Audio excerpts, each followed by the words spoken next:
নমস্কার। যুক্তি তর্ক সঙ্গে অর্কই আপনাদের স্বাগত। আপনাদের সঙ্গে আমি অর্কপ্রভ সরকার। বাংলায় একটা কথা আছে, নেই কাজ তো খই ভাজ। তৃণমূল কংগ্রেসকে দেখে আমার তাই মনে হচ্ছে। শকুনের দৃষ্টিতে তাকিয়ে আছে কোথায় কে বাংলা ভাষাকে নিয়ে কি বলছে, এবং যারা বাংলা ভাষা ঠিকাদার হতে চাইছে তারা কি বাংলা বলে সেটা পশ্চিমবঙ্গের মানুষ জানেন, দেশের মানুষ জানেন। এপাং ওপাং ঝপাং যদি বাংলা হয় আর তো কিছু বলার নেই। এই যে বীরভূমের বেতাজ বাদশাহ কেষ্টমণ্ডল, সে পুলিশের এক আইসিকে গালমন্দ করেছিল, তার পরিবারের মাতৃশক্তিকে অশ্রাব্য কুশ্রাব্য কথা বলেছিল, তারপর একটা ক্ষমা প্রার্থনার চিঠি লিখেছিল। সেই চিঠি বাংলা কিনা সন্দেহ আছে। একে তো ভুরি ভুরি বানান বল, তার উপরে বাক্য গঠনও নিয়ে প্রশ্ন আছে যে এটা বাংলা ভাষা কিনা। রাজ্যের এক তৃণমূল নেতা বলেছিলেন যে 2011 সালে রবীন্দ্রনাথ নাকি কিছু রচনা করেছিলেন। তারপর বঙ্গেশ্বরী একবার বলেছিলেন রবীন্দ্রনাথ গান্ধীজিকে ফলের রস খাইয়ে অনশন ভঙ্গ করেছিলেন। এসব আমরা জানি। এদের বাংলা প্রীতি, বাঙালি প্রীতি, ভাষার প্রীতি হচ্ছে নিছক লোক দেখানো। এখন কোনো বিষয় পাচ্ছে না তো তাই খড়কুটোর মতো ধরে রাখতে চাইছে ভাষা সন্ত্রাস, বিজেপি বাঙালি বিরোধী ইত্যাদি ইত্যাদি। এগুলোতে কিন্তু চিরে ভিজবে না। সেটা শাসক দল যত তাড়াতাড়ি বোঝে তত মঙ্গল। কারণ বাংলা ভাষা আক্রান্ত হচ্ছে, এই যে ন্যারেটিভ তারা তৈরি করছেন বাস্তবের সঙ্গে তার কোনো মিল নেই। এটা দেখুন, কোথাও কোনো আলোড়ন নেই। কেউ বিশ্বাসই করছে না যে ভাষা সন্ত্রাস হচ্ছে, বাঙালিদের উপর আক্রমণ হচ্ছে। লক্ষ লক্ষ বাঙালি বাইরে আছেন, পশ্চিমবঙ্গের বাইরে কর্মসূত্রে আছেন, পড়াশোনা করছেন। বলতে পারবেন কেউ আক্রান্ত হয়েছেন বাংলায় কথা বলার জন্য? আরে বাঙালিরা যেখানে থাকে সেখানে কালী মন্দির আছে, কালী পুজো করে, বড় বড় দুর্গা পুজো হয়, সেখানে ভিন রাজ্যের মানুষ একেবারে উৎসবের আবহে যোগ দেন। কোথাও শুনেছেন যে বাংলা এ কথা বলার জন্য বা বাঙালি হিসাবে পরিচয় দেওয়ার জন্য নিগ্রহের মুখে পড়ছেন? একদমই নয়, সম্পূর্ণ মিথ্যা। আমি কোন একটা চ্যানেলে দেখছিলাম দিল্লির প্রবাসী বাঙালিরা বঙ্গেশ্বরীকে বলছেন আপনি আপনার নিজের কাজ নিয়ে ব্যস্ত থাকুন, আমরা এখানে ভালো আছি। অনর্থক এমন পরিস্থিতি তৈরি করবেন না যাতে উত্তেজনা সৃষ্টি হয়। উনি ভোট কুড়োতে নেমেছেন, আসলে কিছু বলার নেই তো। তার নির্বাচনী প্রচারের অভিমুখ কি হবে? শিক্ষাক্ষেত্র লাটে উঠে গেছে, শিল্পক্ষেত্র লাটে উঠে গেছে, চাকরি নেই, কর্মসংস্থান নেই, বিনিয়োগ নেই, ফাটা রেকর্ড বাজাচ্ছে। 8টা এডিশন হচ্ছে Bengal global business summit, 19 lakh crore টাকার বিনিয়োগের প্রস্তাব এসছে। বাস্তবে কটা রূপায়িত হয়েছে দেখুন, তথ্য পরিসংখ্যান দিতে পারবে না। সামাজিক প্রকল্পের জয়গান গায়, যারা সামাজিক প্রকল্প ভারতবর্ষের সবকটা রাজ্যের রাজ্য সরকার করে, কল্যাণমুখী রাষ্ট্র ভাবনায় একটা গণতান্ত্রিক পদ্ধতিতে নির্বাচিত সরকার মানুষের পাশে দাঁড়াবে, লাইনের শেষে দাঁড়ানো লোকটার পাশেও দাঁড়াবে। এর মধ্যে নতুনত্ব কি? এটাতে কৃতিত্ব জাহির করার কিছু নেই। কেন্দ্রীয় সরকারের কত জনমুখী প্রকল্প আছে তার ইয়ত্তা নেই। সেটা তো জাত ধর্ম বর্ণ নির্বিশেষে মানুষ সেই প্রকল্পের সুরাহা পায়, সুবিধা পায়। তাহলে অনেকেই কেন্দ্রের শাসক দলকে ভোট দেন না, কিন্তু প্রকল্পের সুবিধা প্রাপক যারা, তাদের কিন্তু কোনো ডিভিশন করা হয় না যে আমার ভোটারই আমার ভোটার নয় ইত্যাদি ইত্যাদি। এখন কি হয়েছে, লোধি কলোনি পুলিশ স্টেশনের এক আধিকারিক একটা চিঠি লিখেছেন বঙ্গভবনের এক আধিকারিকের কাছে। 8 জনকে আটক করা হয়েছে বাংলাদেশি সন্দেহে। তাদের কাছে কিছু নথিপত্র পাওয়া গেছে, সেই নথিপত্রটাকে ট্রান্সলেট করার জন্য। ফাইন, সেখানে ওই অফিসার চিঠিতে লিখেছেন বাংলাদেশি ভাষা। ব্যাস, বঙ্গেশ্বরী তার উত্তরসূরি থেকে ছোট বড় কুচো নেতা আমচা চামচা বেলচা রেড়ে করে নেমে উঠেছে, এই দেখো ভাষা সন্ত্রাস, বাঙালি বিরোধী। আচ্ছা, আমি আপনি যে ভাষায় কথা বলি, বাংলাদেশের মানুষকে একদম হুবহু সেই ভাষায় কথা বলেন না। বাংলাদেশের এমন এমন জায়গা আছে তারা বাঙালি, তাদের ভাষা বুঝতেই পারবেন না, কথ্য ভাষা তো বুঝতেই পারবেন না। চাটগাঁয়ে যারা থাকেন বা চট্টগ্রাম থেকে যারা এসছেন অতীতে, সিলেট থেকে যারা অতীতে এসছেন, তাদের কথ্য ভাষা আমাদের পশ্চিমবঙ্গের বাঙালিরা বুঝতে পারবেন না, অনেক কষ্ট করে বুঝতে হবে। বাংলাদেশের একটা শব্দ খুব ব্যবহার করে দেখবেন, আমি ওদের অনেক ভিডিওতে দেখেছি, আলামত। আচ্ছা, এই আলামত শব্দটা আমাদের পশ্চিমবঙ্গের বাঙালিরা ব্যবহার করেন না। এমনকি বাংলাদেশের বাঙালিরা বেশ কিছু শব্দবন্ধ ব্যবহার করেন যেগুলো বোঝা খুব মুশকিল। আমি যখন বাংলাদেশ নিয়ে ভিডিও করি তখন কমেন্ট বক্সে অনেক বাংলাদেশের বন্ধু মতামত জানান, আমার একটু অসুবিধা হয় মাঝে মধ্যে তাদের বক্তব্যটা ঠিক কি সেটা বুঝতে, কিন্তু তারা বাংলা ভাষায় লেখেন, কিন্তু তাদের ভাষা গঠন, শব্দ চয়ন অনেক ক্ষেত্রেই আমরা বুঝতে অসুবিধায় পড়ি। আর হিন্দিভাষী বলুন, অন্য রাজ্যের মানুষ, তাদের কাছে তো এটা একেবারে দুর্বোধ্য। তাই বাংলাদেশি সন্দেহে 8 জনকে আটক করা হয়েছে, তাদের কাছে নথি পাওয়া গেছে, সেই নথি যে ভাষায় আছে সেটা পশ্চিমবঙ্গের বাংলা কি? প্রশ্ন সেটাই। তারা যে নথিতে যে ভাষা ব্যবহার করেছেন সেটা বাংলাদেশের ভাষা হতে পারে, সেটা বাংলা ভাষার একটা রূপ, সেই জন্যই সেটা বাংলাদেশি ভাষা।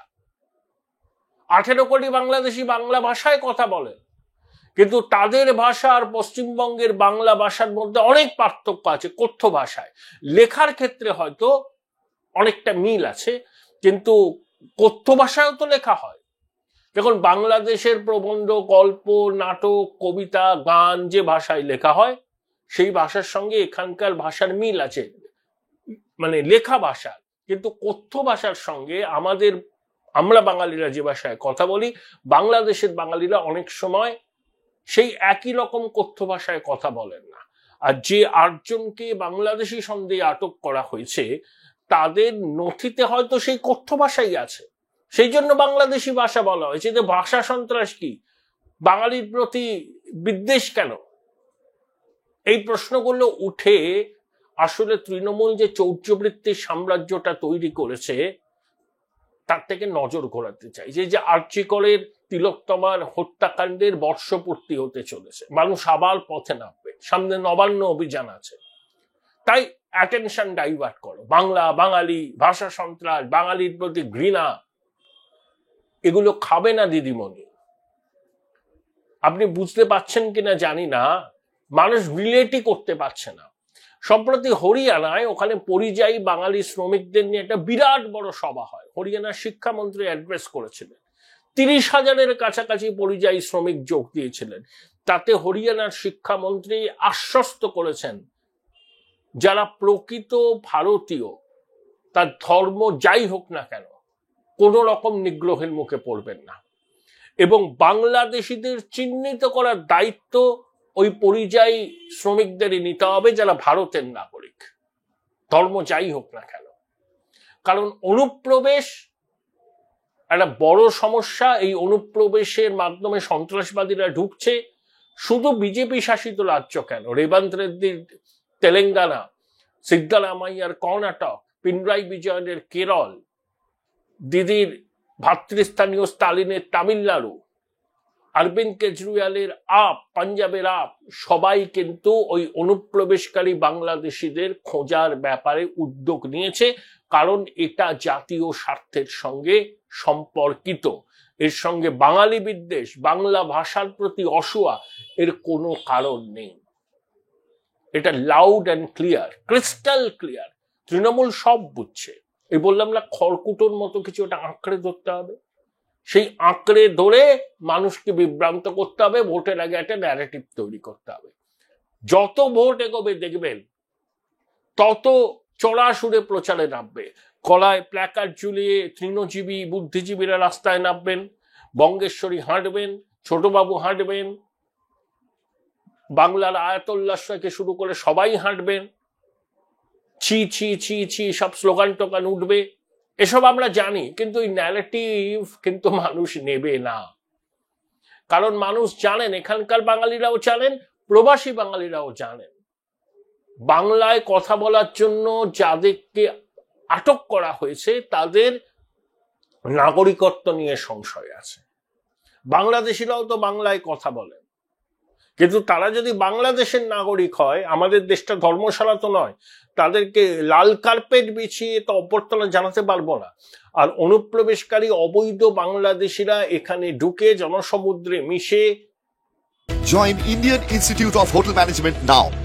Right choice, right decision. কোনোভাবে একটা পরিচয়পত্র জোগাড় করে ভারতীয় নাগরিক হতে চাইছেন এবং তারা প্রকৃত ভারতীয়দের কাজের সুযোগকে নষ্ট করছেন।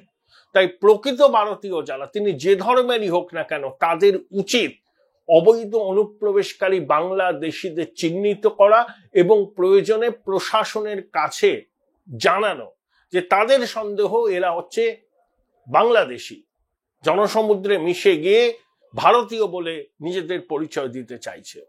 এবং এই যে বেছে বেছে যাদেরকে আটক করছে বা সন্দেহের বশে আটক করছে, এই পরিচয়গুলো পুলিশকে কে দিচ্ছে?